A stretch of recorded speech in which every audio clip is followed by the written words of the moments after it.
Bien, en nuestro estudio de Pentateuco, de manera panorámica, hemos llegado a esta parte que nosotros conocemos como el diluvio, ¿verdad? Y gran parte de lo que nosotros conocemos del diluvio son los personajes, lo que sucede.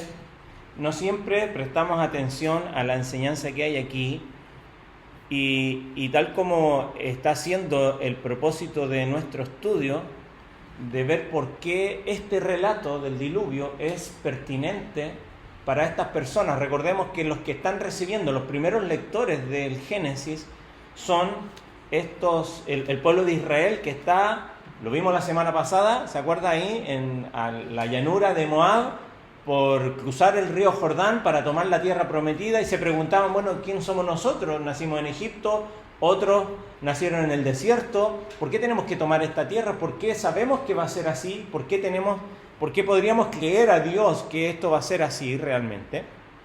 ¿Por qué tendríamos que hacerlo? Y la semana pasada estuvimos viendo que de alguna manera también el relato de la caída responde a las preguntas de, bueno, si nos están relatando un Edén tan maravilloso, ¿por qué esto se enchastró, verdad? ¿Por qué esto que tan hermoso que habla allí Moisés en los primeros capítulos del Génesis, ahora vemos que no es así la vida? Y bueno, el relato del diluvio es pertinente para los que han de entrar a esta tierra porque da varias respuestas, aunque también surgen muchas preguntas, ¿no? Cuando leemos el relato del diluvio. Entonces, lo que queremos ver en el día de hoy es un poquito responder, o más bien hacernos estas preguntas, porque surgen allí algunas preguntas que creemos que a los primeros lectores de estos escritos podrían venir a su mente, ¿no? Dijimos que la narrativa del diluvio es crucial para ellos, ¿no? Que son los lectores originales del Pentateuco. Recordemos que estos 5 libros es un solo escrito, porque de alguna manera establece el contexto teológico de la historia del hombre y sobre todo resalta o subraya la relación que tiene Dios con algo que vimos la semana pasada, que es el pecado, ¿no? La semana pasada estuvimos viendo allí el tema de la caída y cómo el pecado entra en el mundo y cómo el pecado es la respuesta a esta diferencia entre el Edén y la realidad que están viviendo ellos en ese entonces. Entonces vienen preguntas que quizás el relato intenta responder, ¿no? O preguntas que surgen a estos primeros lectores que quizás también son preguntas que vienen a nosotros. Por ejemplo, como dice ahí, ¿no? ¿Cómo entró el mal y la maldad en el mundo? ¿O cuál fue la causa del juicio divino? ¿O por qué Noé se salvó? ¿Por qué no otro? ¿Por qué Noé? Lo va a responder el texto. ¿O cómo se justifica ahora esta nueva forma, ¿no? Después de toda esta catástrofe? Sin duda el relato del diluvio forma parte de esa, ¿cómo podríamos decirlo?, de esa prehistoria del pueblo de Israel, porque de alguna manera la historia de Israel comienza en Génesis capítulo 12, cuando aparece un personaje que se llama Abraham. Cuando sale Abraham, entonces sí, ellos siempre decían nosotros, ¿no?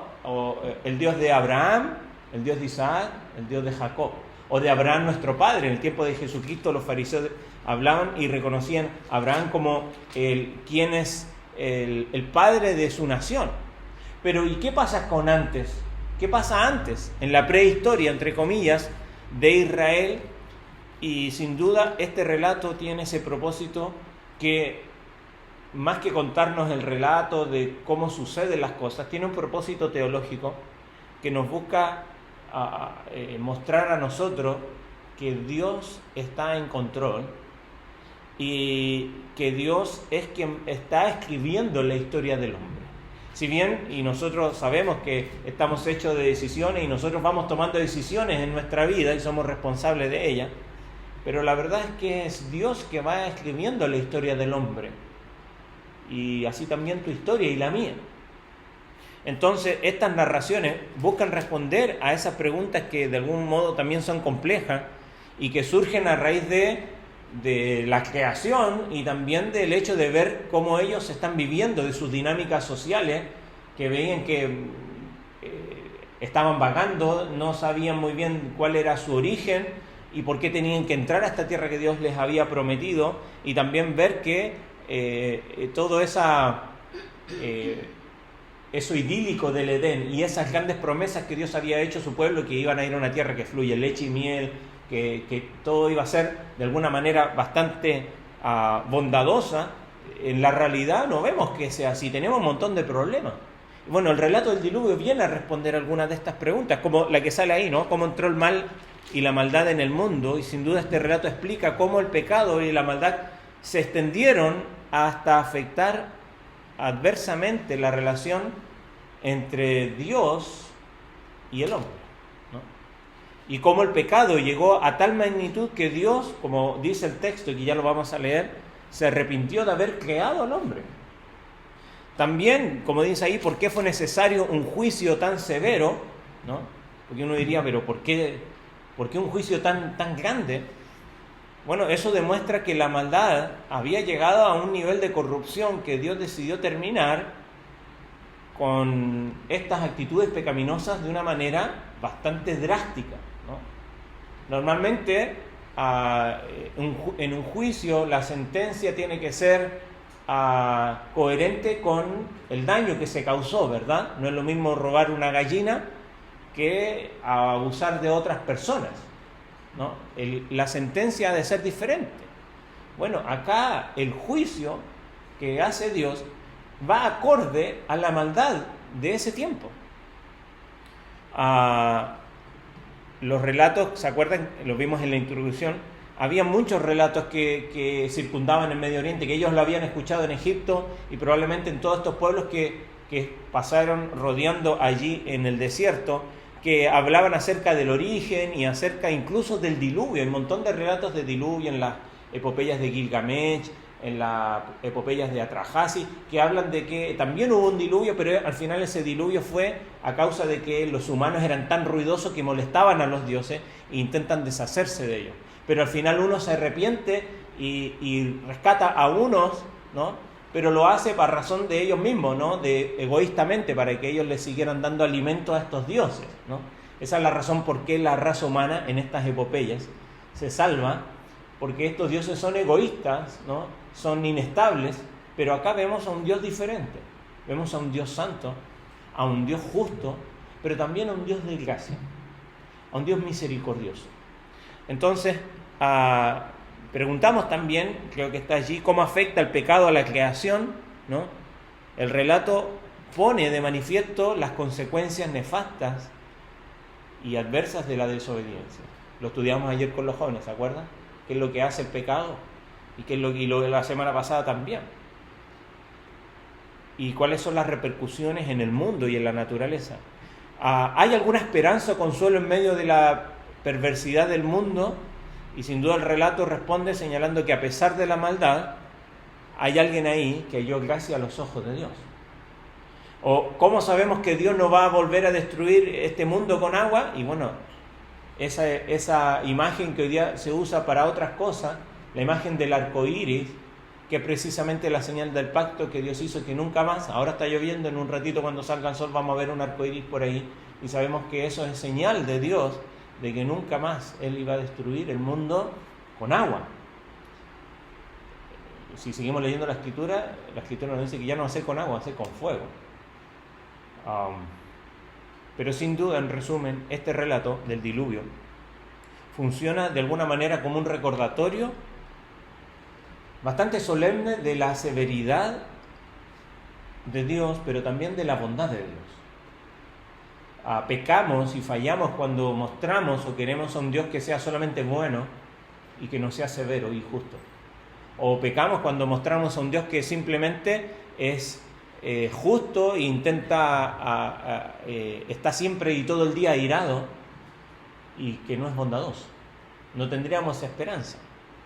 Entonces, este relato muestra de alguna manera la complejidad de quién es Dios, pero también hay complejidad en el relato, porque así como hay preguntas que surgen a los primeros lectores, también hay preguntas que quizás nos surgen a nosotros, o más bien, yo pensaba en esta pregunta de los niños, que muchas de estas nos hacemos nosotros.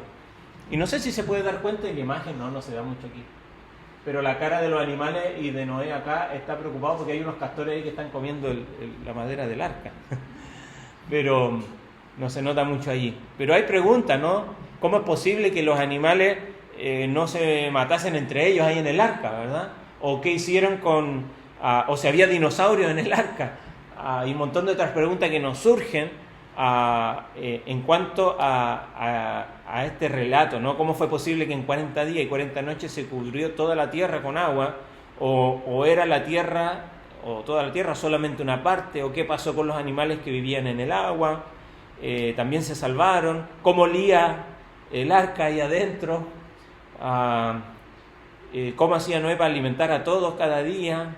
¿Por qué Dios escogió a Noé y no a otra persona? ¿O qué hicieron con todos los desechos de los animales? Bueno, quizás al agua nomás, ¿no?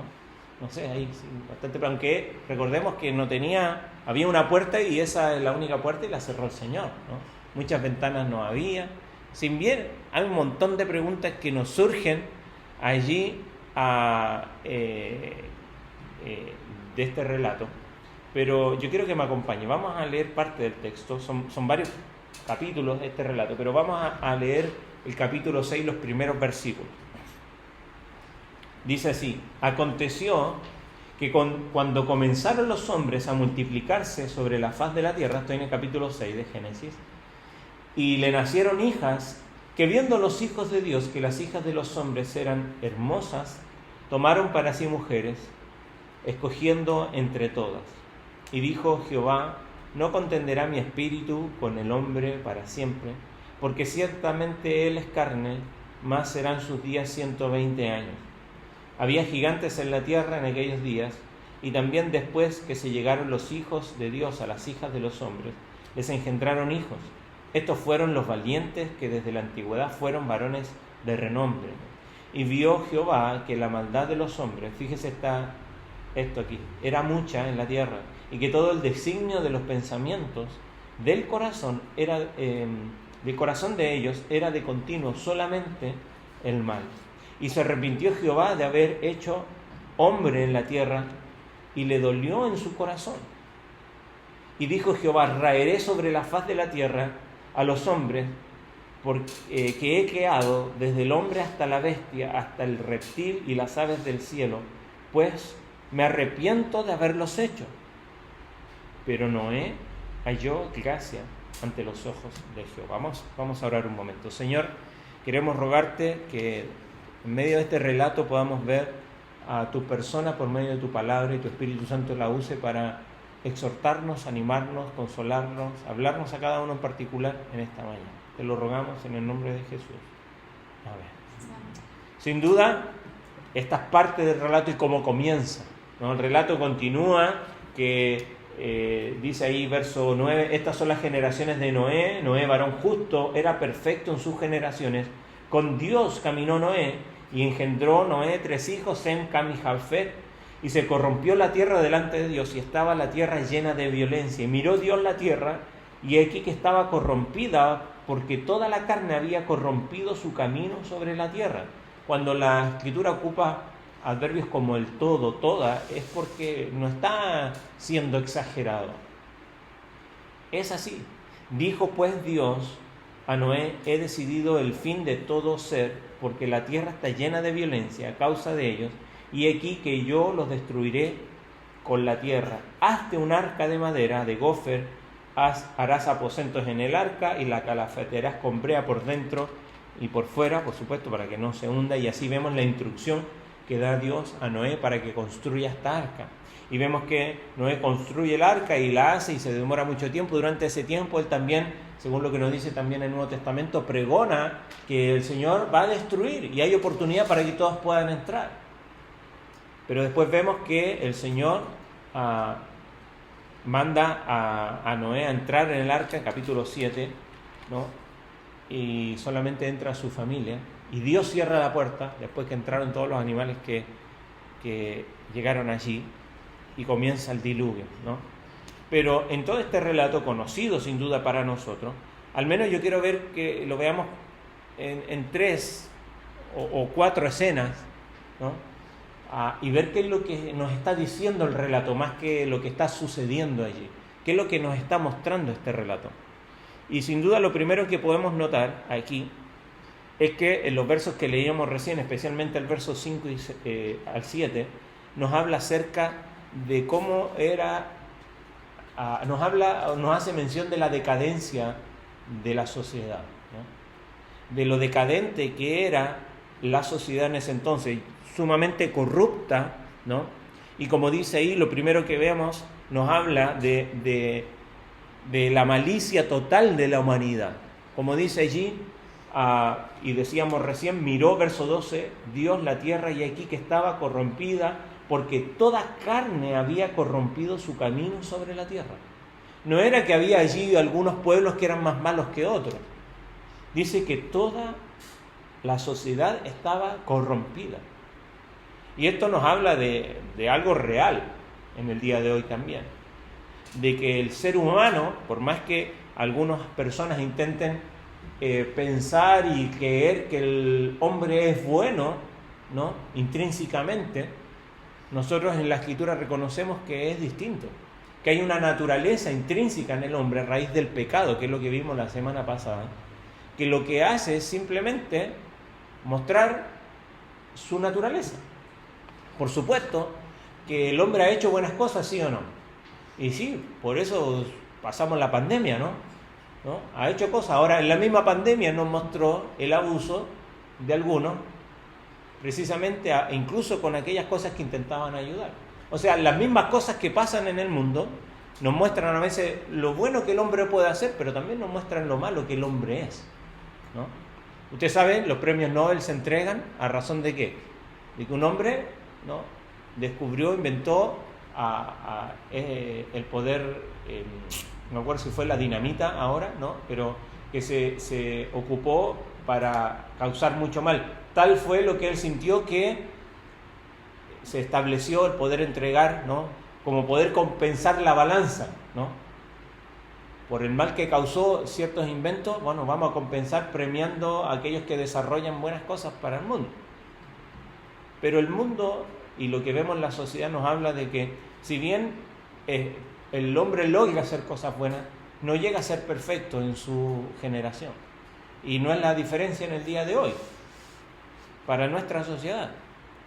El Señor, lo que sucede aquí es que Él vio la magnitud de la maldad humana en la tierra, que todo lo que la gente pensaba o imaginaba, porque dice ahí, leemos el verso 5, dice, y vio Jehová que la maldad de los hombres era mucha en la tierra, y que todo designio de los pensamientos del corazón.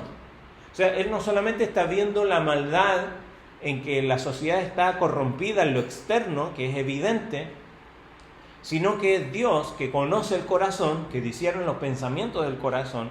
La NBI lo dice así: al ver el Señor que la maldad del ser humano en la tierra era muy grande y que todos sus pensamientos tendían siempre hacia el mal, se arrepintió de haber hecho al ser humano en la tierra. Dios vio la maldad y la maldad era tan grande que no había peor opción que lo que estaba pasando. O sea, de alguna manera, como dice el dicho o la pregunta, ¿no?, muy coloquial, ¿podría ser peor? Y pareciera que no podía ser peor. Parece que había llegado al colmo de la maldad, que la reacción de Dios, ¿no?, que es lo segundo que vemos aquí, la respuesta emotiva de Dios ante esto, y esto nos habla de quién es Dios. Porque la respuesta de Dios es que el Señor se lamentó de haber creado al ser humano y de haberlo puesto sobre la tierra. Por supuesto que esto, sabemos que Dios no cambia, ¿verdad? Nos dice la Escritura que Él es el mismo ayer, hoy y por los siglos, que Él es inmutable. Entonces alguno podría preguntar, bueno, pero si se arrepintió, ¿acaso no cambió Dios? Bueno, no, el texto, Moisés, está ocupando un lenguaje humano para que nosotros podamos entender lo que sintió Dios, ¿no? No es que Dios cambió, sino que en su corazón, porque es lo que dice el verso 6, se arrepintió Jehová de haber hecho al hombre en la tierra y le dolió en su corazón. Le dolió en el corazón. El Señor, Dios, se le partió el corazón al ver que su creación, después de haber caído, comienza una espiral descendente, tanto que no podía continuar más abajo de eso. Y Dios decide algo. Le dice a Noé, verso 13, he decidido el fin de todo ser, porque la tierra está llena de violencia a causa de ellos, y aquí que yo los destruiré con la tierra. Él decide borrar y destruir la raza humana y todo lo que, a todo ser viviente, ¿no? A los animales, las aves, a todo. Y esto se debe a que la humanidad no está representando el carácter perfecto de Dios. Dios decide terminar con todo. Recordemos que cuando Dios hace la creación, de toda la creación a la humanidad es a quien impregna su imagen, ¿verdad? Por lo tanto, los animales, aún acá vemos que los animales también se habían vuelto de alguna manera tan salvajes que no había forma. Por eso las preguntas también de, bueno, ¿cómo entraron en el arca sin matarse ahí? Sin duda Dios hace esa obra, ¿no? Pero es el hombre quien ha sido el representante de Dios en la tierra y lo sigue siendo.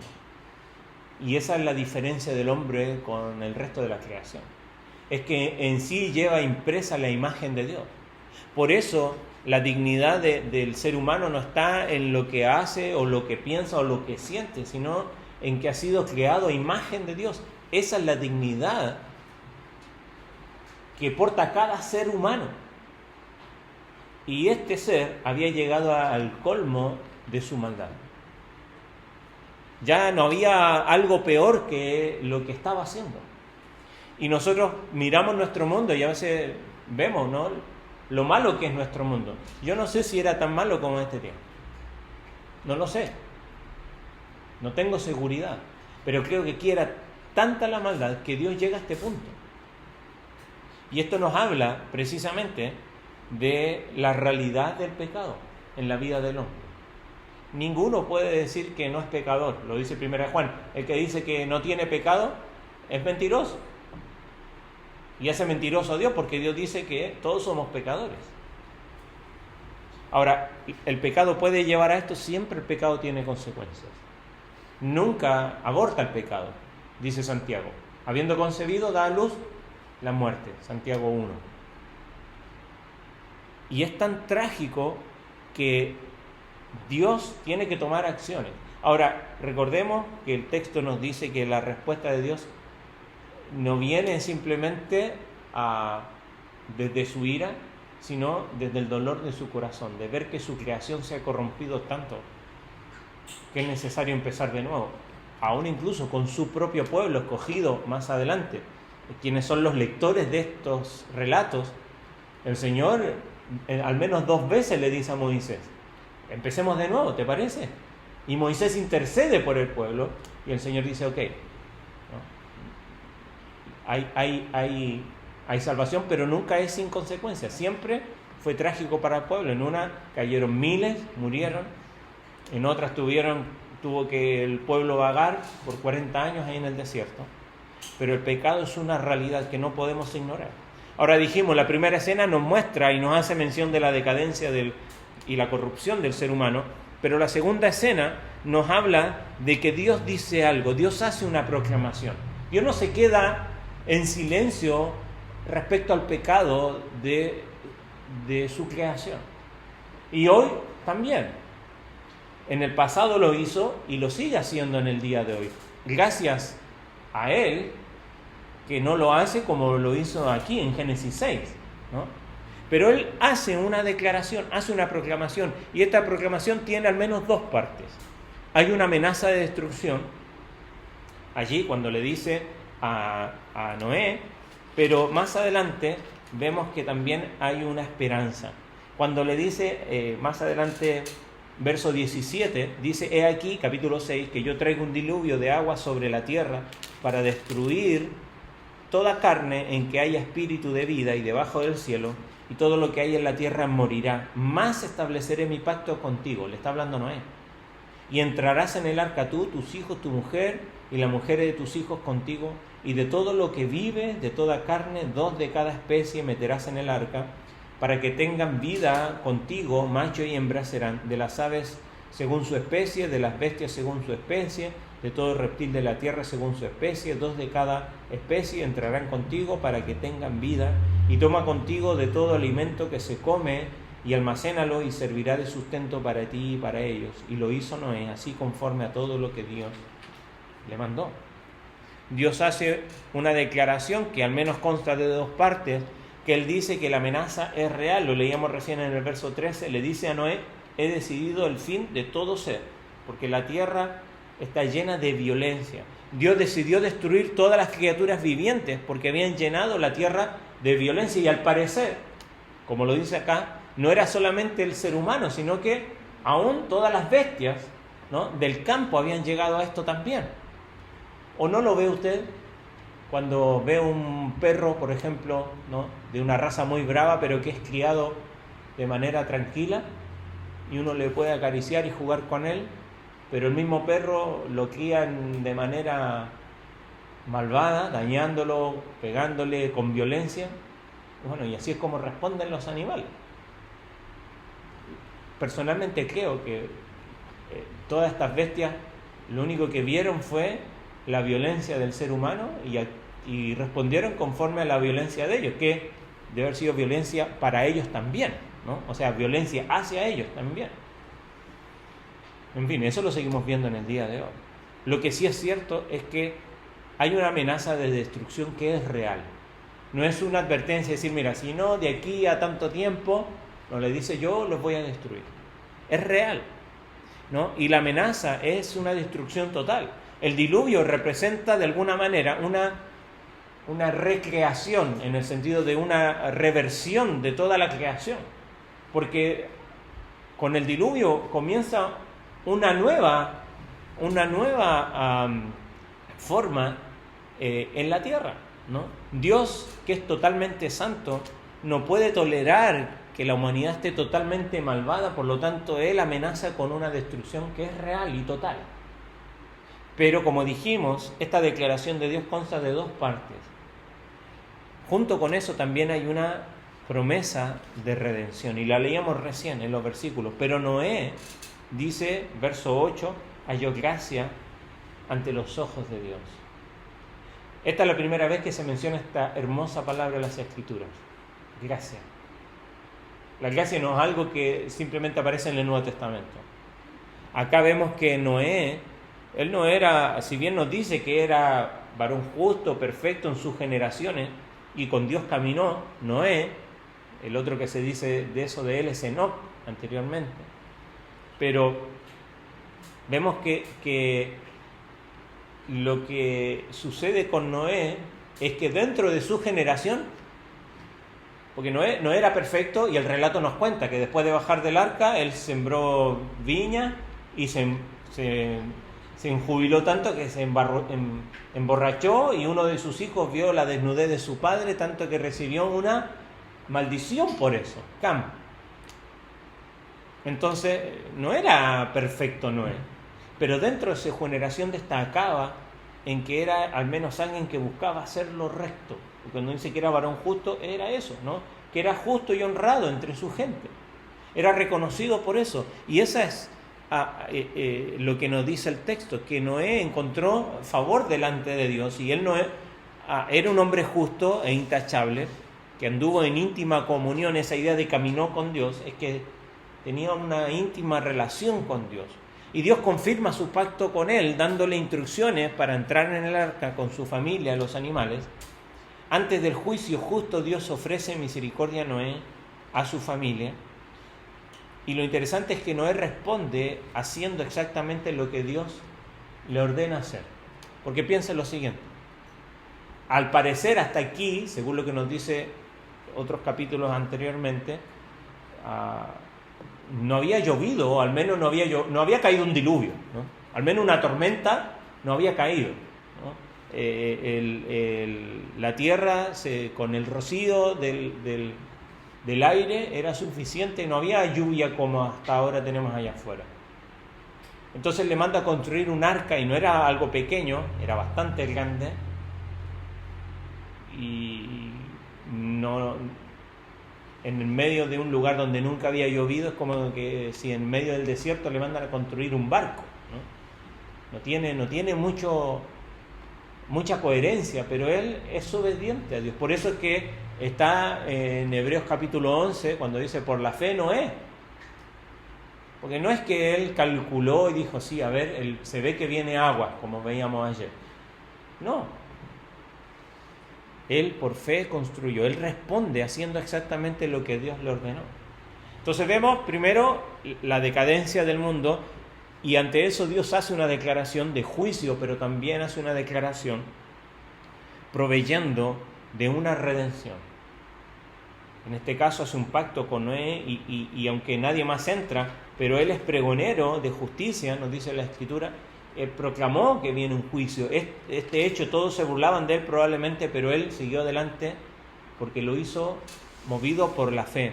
Ahora, la tercera escena que vemos aquí es que Dios actúa, y actúa de manera soberana, en el sentido de que Dios está controlando todas las cosas aquí, cuando le dice, entra tú y toda tu casa en el arca, porque a ti he visto justo delante de mí en esta generación, y de todo animal, ¿no? Y comienzan a entrar los animales limpios, todos entraron allí,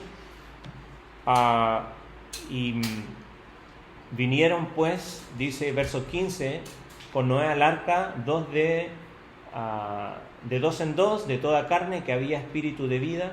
Los que vinieron, macho y hembra, de toda carne vinieron, como le había mandado Dios, y Jehová le cerró la puerta.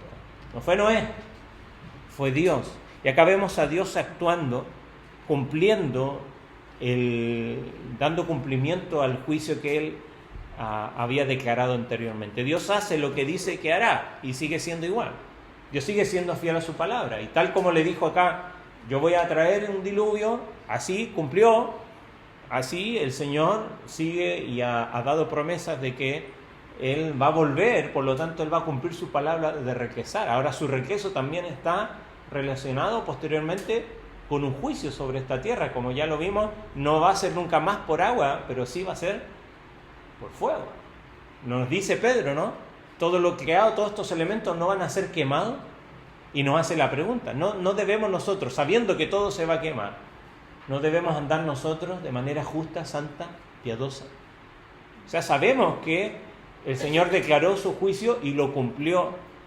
Y nosotros estamos viviendo en una etapa donde quizás similar a Noé, y precisamente el Señor Jesucristo dijo, en los postreros días serán como los días de Noé, que todos vivían haciendo lo suyo y nadie prestó atención a la declaración de Dios de que Él va a juzgar el pecado. Y muchas veces nosotros, aún como cristianos, vivimos de la misma manera, pensando que Dios no va a juzgar el pecado. ¿Por qué no nos cayó un rayo cuando hicimos algo que no debíamos? O no nos partió el tren, bueno, acá no hay tren, ¿no? Pero la expresión. No nos atropellaron en la calle, ¿no? Porque hicimos algo inadecuado. Pero el Señor juzga el pecado. Ahora, Él da cumplimiento, y Dios hace lo que dice que va a hacer, porque es un Dios de palabra, ¿no? Por lo tanto, su palabra se cumple. La destrucción en Génesis 7 es total. Normalmente relacionamos la historia de Noé con ¿qué? ¿O para quién? ¿Para quién es la historia de Noé? Para los niños, ¿verdad? A contarles la historia de los animalitos de dos en dos. Pero la verdad es que si lo ponemos en una película, es sumamente brutal. Es horrible lo que sucede. Porque comienza a llover, se comienza a destruir todo, y se escuchan gritos, se escucha llanto, pedidos de auxilio, de gente que, por no creer, por no confiar, sufre este castigo. Es horrible la historia del diluvio.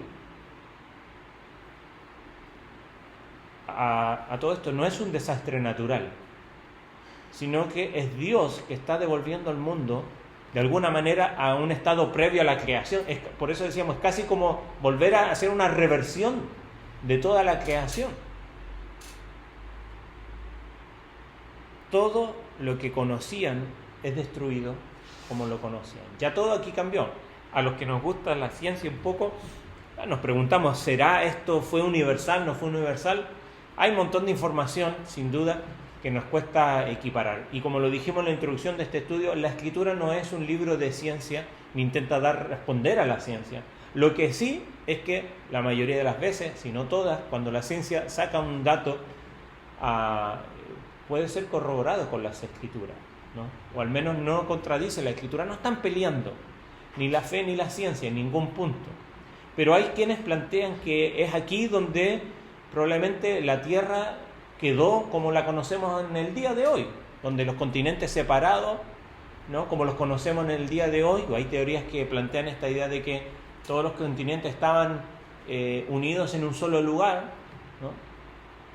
Y bueno, puede que a raíz de un diluvio como este se haya sucedido un cambio tan drástico en la Tierra que la conocemos como en el día de hoy. Probablemente antes del diluvio la Tierra era completamente diferente, no sabemos cómo, pero sin duda diferente. Todo vuelve a ser nuevo, ya nada es como antes, no se vuelve después del diluvio a la normalidad, como lo esperábamos después de la pandemia, ¿verdad? No, todo es diferente. Pero esto nos habla de algo, que es lo último que vamos a sacar. Y es que Dios restaura. Dios restaura, nos habla de restauración esta última parte. Capítulo 8 de Génesis. Me encanta esta parte. Dice, y se acordó Dios de Noé. Y se acordó Dios de Noé y de todos los animales y de todas las bestias que estaban con él en el arca, e hizo pasar Dios un viento sobre la tierra, y disminuyeron las aguas, y se cerraron las fuentes del abismo y de las cataratas de los cielos, y la lluvia de los cielos fue detenida, y las aguas decrecían gradualmente sobre la tierra, y se retiraron las aguas al cabo de 150 días. Y reposó el arca en el mes séptimo, a los 17 días del mes, sobre los montes de Ararat. Lo que vemos aquí es que Dios se acuerda de Noé. La frase clave aquí es eso, ¿no? Pero Dios. Y Dios. Ese I lo podríamos traducir, ¿no? Pero Dios. Que hay un cambio aquí. Dios establece un juicio, pero no deja allí. Arréglensela como puedan. Dios se acuerda porque había hecho un pacto con Noé, ¿no? Y esto significa que Dios regresa su vista, su enfoque a Noé, a su familia, y Dios empieza a secar la tierra, ¿no?, y a reconstruir la creación, y asegura que Dios, o al menos este hecho nos asegura que Dios no se olvida de los suyos. No hay uno, hay muchos salmos donde el salmista dice, ¿hasta cuándo, Dios? ¿No? ¿Lo ha leído? ¿Hasta cuándo te olvidarás? ¿Hasta cuándo me dejarás? ¿Hasta cuándo, no, te olvidarás de mí? ¿Se ha sentido así alguna vez? Y sí, probablemente más de alguna vez, pensando que lo que me está pasando, mis circunstancias, pareciera que Dios se olvidó de mí. Pareciera que no puedo salir de ese lodo cenagoso que dice el salmista. Pero Dios siempre se acuerda de los suyos. Nunca llega tarde. El Señor nunca llega tarde. Y aún pensándolo en nuestro tiempo, lo dice Pedro, Dios es paciente para con todos, ¿no? Esperando que todos puedan arrepentirse. Dios es paciente y no retarda su promesa como algunos la tienen por tardanza, sino que es paciente para con todos, esperando que todos puedan venir al arrepentimiento. Dios se acuerda de los suyos. Y aquí vemos que hay un nuevo comienzo, un nuevo pacto. Por mandato divino, Noé y todos los que estaban a salvo salen del arca. Noé más adelante, verso 15, entonces habló Dios a Noé diciendo, capítulo 8, sal del arca tú, tu mujer, tus hijos y las mujeres de tus hijos contigo y todos los animales que están contigo, toda carne, todos salgan. Entonces verso 18 dice, salió él, sus hijos, su mujer, sus mujeres y sus hijos con él, todos los animales, todo reptil. Verso 20, edificó Noé un altar a Jehová y tomó de todo animal limpio y de toda ave limpia y ofreció holocausto en el altar. Y percibió Jehová, ¿qué dice? Olor grato. Y dijo Jehová en su corazón. ¿Qué había dicho antes en su corazón?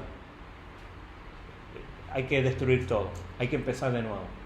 Pero ahora ¿qué dice? Dice en su corazón, no volveré más a maldecir la tierra por causa del hombre, porque el intento del corazón del hombre es malo desde su juventud, ni volveré más a destruir todo ser viviente como he hecho. Mientras la tierra permanezca, no cesarán la sementera, la siega, el frío, el calor, el verano, el invierno, el día y la noche. Hasta entonces, al parecer, no habían estaciones. Nosotros sabemos que hay estaciones a raíz de ¿qué? La inclinación de la Tierra. O sea, la Tierra gira alrededor del Sol, pero si estuviera recta, no habrían estaciones, ¿no? En los polos estarían sumamente congelados y en el centro estarían quemándose. Pero nosotros tenemos estaciones a razón de la inclinación. Y puede ser que todo este diluvio haya ocasionado esta inclinación, bueno, ahí, para los estudiosos. Pero sin duda hay un cambio acá, en que ahora Dios permite la vida como nosotros la conocemos en el día de hoy. A partir de aquí, la vida comienza a ser lo más similar a nuestra vida. Incluso, Él dice, ya no serán tantos años. Si leyeron los capítulos anteriores, vivían cientos de años. A partir de ahora, dice, serán 120 años. Y vemos que comienza a decrecer precisamente, si bien algunos, incluso Noé vivió muchos años, pero de aquí en más, la sociedad comenzó a vivir mucho menos, ¿no? Entonces, hay un nuevo comienzo, un nuevo pacto aquí, ¿no? Noé levanta este altar, ofrece sacrificio y Dios promete que nunca más va a maldecir la tierra de esta manera nuevamente. Ese es el pacto que Dios hace. Y la señal del pacto fue ese arco en el cielo que recuerda que nunca más Dios va a destruir por medio de agua. Así que cuando vea un arco iris, alabe a Dios. El mundo lo ocupa para otras cuestiones perversas, sin duda, que recuerdan a los días de Noé. Pero el arco iris es una obra de Dios, de recordar su palabra, que Él nunca va a destruir la tierra nuevamente así, a pesar de que sigue siendo tan mala como en los días de Noé. Lo que sí, Él en su palabra dijo que la próxima vez va a ser más drástico, porque va a ser con fuego. Y ya después no va a haber más esperanza, no va a haber ahora un nuevo comienzo. Lo que viene es cielos nuevos y tierra nueva, y el que no se halló inscrito en el libro de la vida fue lanzado al lago de fuego, lo que dice Apocalipsis. Por lo tanto, este relato, y estas son algunas de las aplicaciones teológicas para nosotros, porque sin duda, ¿qué podemos sacar de aquí nosotros? Y pensando también en qué es lo que traía a la mente a los primeros lectores este relato. Sin duda, pensar en Noé primero, ¿no? Que Noé fue un hombre confiado. Es interesante, no se escucha ninguna palabra de Noé en todo el relato. ¿O sí? Escuchemos antes lo que dijo Adán, Eva, incluso Caín y Abel, si leyó el texto anterior. Pero de Noé no escuchamos ninguna palabra que él dijo, simplemente sabemos lo que él hizo, cómo era y lo que hizo. Como nos dice la Escritura, era un hombre justo. Él no discutió, él no negoció con Dios, dice, pero yo tengo más familia, está mi hermano, mi primo. ¿Por qué no pueden entrar ellos? Él simplemente escuchó la palabra de Dios y obedeció. Hizo lo que Dios le ordenó. ¿Y tú? ¿Y yo? Porque el Señor nos ha dejado mandamientos, ¿verdad? Y muchas veces empezamos a discutir con Dios que este sí, que este no, que este me parece muy, muy complicado, que esto es muy difícil, que... Si realmente nos dedicásemos a obedecer al Señor como lo hace Noé, nuestra vida sin duda sería diferente. Ojo, yo lo repito siempre, no teniendo la obediencia como una meta, sino que el texto nos dice que ¿por qué Noé obedeció? Porque caminó, tenía intimidad con Él. Por eso no cuestiona cuando Dios le manda a hacer esa arca tan grande. Su relación profunda con Él hace que Él pueda obrar confiado, no importando que se burlen de Él, no importando que nadie más lo haga, Él hace lo que Dios le manda. Y eso es lo que hace la diferencia. La obediencia nunca tiene que ser una meta, la obediencia tiene que ser el resultado de mi intimidad con Él.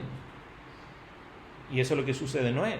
Por lo tanto, podemos ver a Noé y es una persona a imitar. Como dice, fue intachable, recto, ¿no? En el contexto de esta generación corrupta, siendo el mejor ejemplo disponible, ¿no? De alguien que buscaba a Dios. Y debe ser nuestra vida también. Que el mundo nos vea y que pueda decir, ¿sabes qué? Este es un ejemplo disponible de alguien que hace algo diferente, no porque simplemente sea loco, sino porque busca hacer lo que es correcto, aunque con todos sus errores se esfuerza. Nosotros como cristianos debemos vivir de una manera diferente para que la humanidad nos vea así, diferente. Debemos escuchar a Dios a través de la oración, ¿no? Si hay un momento de intimidad con Dios es la oración. Ahora, la oración decimos que es una conversación con Dios, ¿verdad? Y en una conversación, ¿cuántos hablan? Al menos 2. Pero piensa en esto, yo meditaba estos días. En mi oración, muchas veces, el único que habla soy yo. Te pido, y por último, ayúdame con esto. Pero cuando hablo con Dios implica hablar, pero también implica escuchar. ¿Escuchas a Dios en tus oraciones? ¿Escuchas a Dios cuando oras? ¿De qué manera nos va a hablar Dios? Tenemos un libro acá, su palabra. Así es como nos habla, al estudiarla, meditar en ella, memorizarla.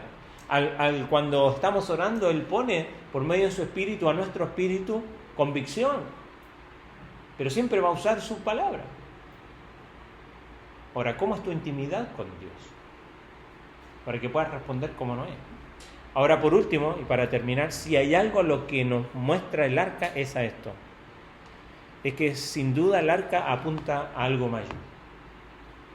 Porque el arca nos apunta a la cruz, a Jesucristo como Salvador. La historia de Noé apunta directamente a Jesucristo como símbolo de salvación.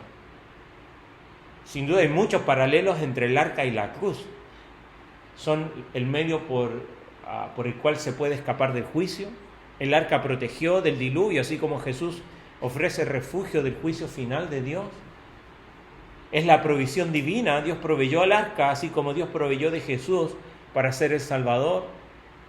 Por medio de Cristo hay una nueva creación. ¿Se acuerda que dice Pablo? De modo que si alguno está en Cristo, nueva creación. Esa es la idea. Una nueva creación somos. Interesante, la cruz es de madera, ¿no? Así como el arca hecha también, y eso conecta en este punto también. Pero si hay algo llamativo es que el arca tenía ¿cuántas puertas? Una. ¿Quién la cerró? Dios. Jesús, cuando dice en Juan 10, dice: yo soy la puerta, el que entra por mí. Hay una sola puerta. Así como dice después más adelante, hay un solo camino. Y es Jesucristo. Al entrar por Él, esta se cierra y asegura nuestra salvación. Noé sin duda es un paralelo y un tipo de Cristo, pero Jesús es mucho mayor. Dios ofrece un cambio, Dios ofrece un camino de restauración, de renovación a través de la única puerta que es Jesucristo. Y si aún no conoces a Cristo es la oportunidad. Pero si ya eres un hijo o una hija de Dios y vienes caminando con Dios tanto tiempo, pero a veces nos olvidamos que es por medio de Él que Él va a hacer el cambio y la transformación en nuestra vida. Luchamos con llevar una vida diferente por medio de nuestra fuerza, incluso por medio de nuestra piedad o de nuestras disciplinas espirituales.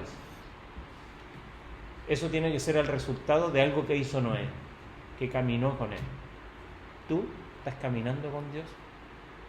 Eres hijo, eres hija, pero la pregunta es diferente. ¿Estás caminando con Dios?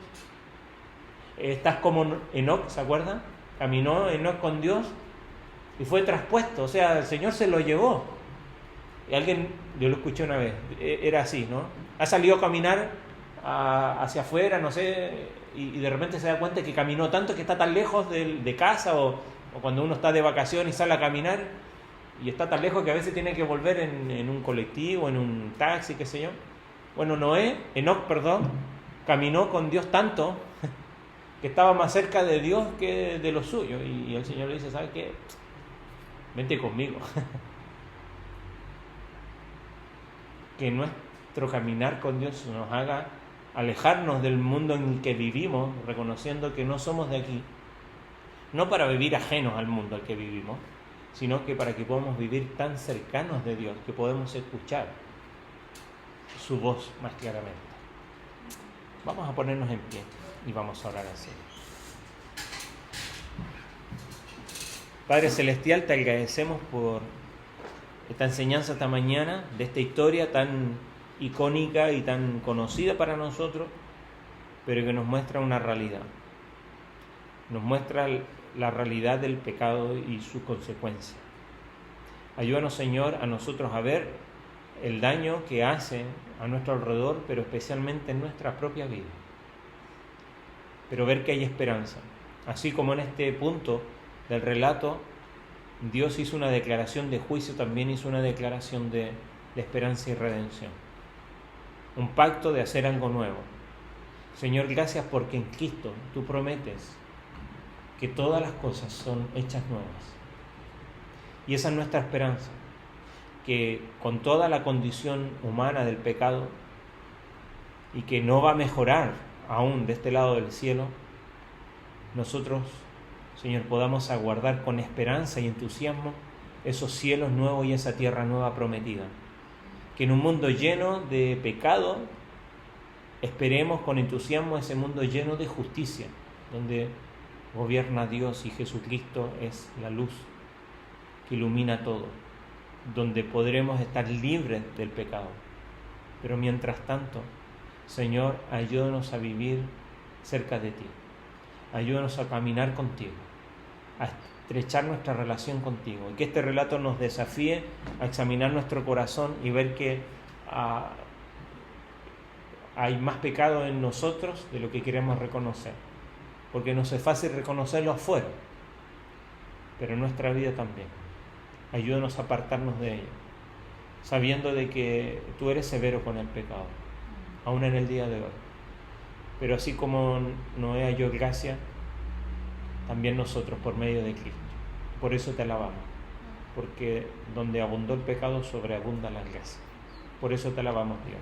Y ayúdanos a establecer nuestra vida en Cristo y nuestra confianza en Él, para que, Señor, en el día del juicio que viene, no nos alejemos, Señor, y ayúdanos a tener cuentas claras contigo, a juzgar nuestros pecados también en nuestra vida y entender de que tú eres fiel y justo para perdonarnos y limpiarnos, Señor. Así que gracias, Señor, por esta historia que nos trae nuestra memoria a la obra mucho mayor y mucho mejor que la de Noé, que es la obra de Cristo a nuestro favor. Gracias, Señor. Guárdanos a volver al hogar en el nombre de Jesús. Amén. Amén. Señor le bendiga. Nos vemos en la semana.